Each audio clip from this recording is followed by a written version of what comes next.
हमने अभी बिल वापसी की बात करी है। सरकार कान खोल कर सुन ले। अगर इस नौजवान ने गद्दी वापसी की बात कर दी तो क्या करोगे? अगर इसने गद्दी वापसी की बात कर दी तो क्या करोगे? आप अपना काम कर लो, ये बिल वापसी ले लो, एमएसपी पे कानून बना लो। हमारे जो गठबंधन के लोग हैं, जो हमारे लोग हैं, जो हमारी कमेटियां हैं, उनसे बैठ के बात कर लो।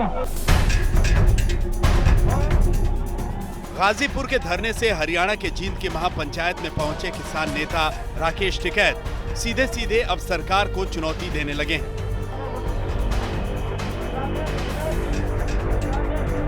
हमने अभी बिल वापसी की बात करी है।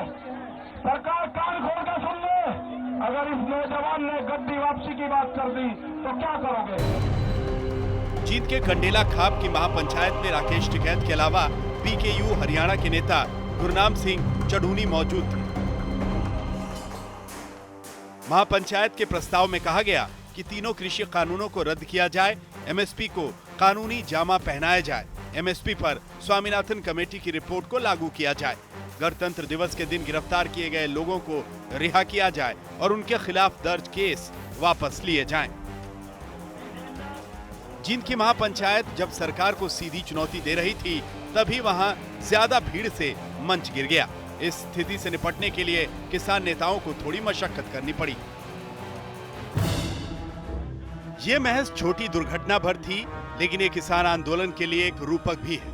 क्या किसान आंदोलन जो तेवर अख्तियार कर चुका है वो बरकरार रह सकेगा? इस बीच खुद राकेश टिकैत कह रहे हैं कि हमने अक्टूबर तक आंदोलन की तैयारी कर ली है। अब बताओ भाई, हमारे पे क्या इलाज है? अगर नहीं आ रही तो आंदोलन चल रहे पूरे। हमने अक्टूबर तक का टाइम अब दिया है कि अक्टूबर तक का किसान तैयारी करे अपनी। Please go to your seat. उधर किसानों के मसले को लेकर संसद से सड़क तक राजनीतिक पार्टियां लामबंद हैं। राज्यसभा में किसानों के मसले पर चर्चा शुरू हुई, लेकिन हंगामे के बीच एक दिन के लिए संजय सिंह समेत आम आदमी पार्टी के 3 सांसद सदन से बाहर कर दिए गए।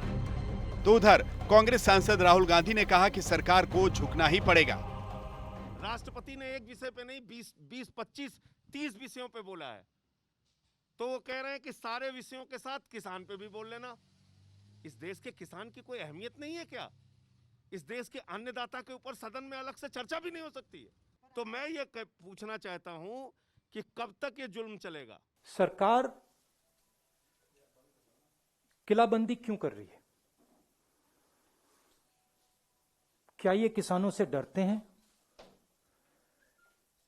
क्या किसान दुश्मन है? मैंने कहा है कि किसान हिंदुस्तान की स्ट्रेंथ है, शक्ति है, और इसको दबाना, मारना, धमकाना सरकार का काम नहीं है। सरकार का काम किसान से बात करने का है और इस समस्या को रिजॉल्व करने का है। कहीं न कहीं पुनः किसान बंधुओं के कंधे पर बंदूक रख के अपनी राजनीतिक रोटी सेकने की कोशिश राहुल गांधी जी ने की, और साथ ही साथ पुनः किसानों के माध्यम से लोगों को भड़काने का जो प्रयत्न राहुल गांधी ने कहा और किया, वो आज हमने देखा है। ये वही राहुल गांधी है जो चंद दिनों पहले कह रहे थे कि शहरों में आग लग जाएगी, there would be fire in the cities, slums में जाके लड़ाई होंगी। और कहीं ना कहीं जो अरेंजमेंट राहुल गांधी ने इस लड़ाई की हुई थी, उसका खिलासा पिछले बार प्रेस कॉन्फ्रेंस में आदरणीय स्मृति ईरानी जी ने भी किया। जाहिर तौर पर सरकार को घेरने में कोई कसर नहीं छोड़ी जा रही। किसानों का ये मसला अब कहां तक जाएगा, ये बहुत हद तक 6 फरवरी के चक्का जाम पर निर्भर करेगा। दिल्ली से मौसमी सिंह के साथ मंजीत सहगल, जींद।